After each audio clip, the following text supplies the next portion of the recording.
Today, vaccinated Americans can travel to Canada. And in fact, we've been watching the lines at the Peace Arch crossing all morning. Brandi Kruse is here this morning. This is a big day for so many families in our area. And Brandi, you actually got to talk to one of those families. Yeah, many of us don't know what it's like to literally have a border standing in the way between us and people that we love. I got a chance to talk to what I will say is probably the most adorable father-daughter duo I've ever met.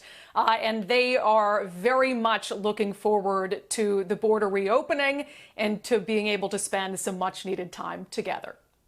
It's been more than a year since Chris and his daughter Sophie saw each other in person. I think about so many things I want to do with my family when they get up here.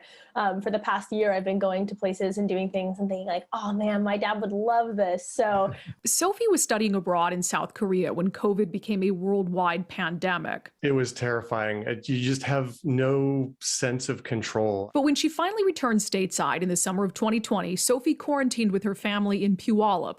It was forced, but much appreciated time together. We were all working from home, so we just kind of hung out together. It was really great. It was good time. It was just like old times. Those times were short-lived. Sophie went back for her final year at the University of British Columbia. With the border closed, it meant more time apart from her dad and a virtual graduation. We had to log into the familiar Zoom and have graduation via the internet. You feel bad for yourself because you've missed some milestones like that, but you have to put it in perspective in terms of, everything so many other people have been through. But it was definitely hard. It was a proud moment, and to watch it via Zoom, there were a lot of tears shed that day. And tears are likely this week as well as Canada reopens its border to vaccinated Americans. The Rock family is looking forward to a much anticipated reunion. Well, we get our COVID tests on Tuesday. We've calculated the 72-hour period down to about the last minute. We're actually driving up to Bellingham Thursday so that we can get an early start and be at the border first thing in the morning, Friday morning. While the father-daughter duo is excited, they're also used to disappointment.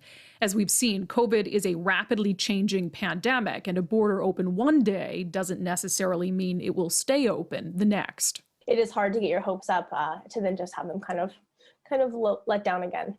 I've canceled so many hotel reservations in the last couple of months. Every month, when we thought the border was going to open up, we'd get our hotel reservations and plan our trip. And then every month it got extended. So we're keeping our fingers crossed for tomorrow or for Monday and really hope nothing changes and the border opens, because it's definitely heartbreaking every time they extend the closure.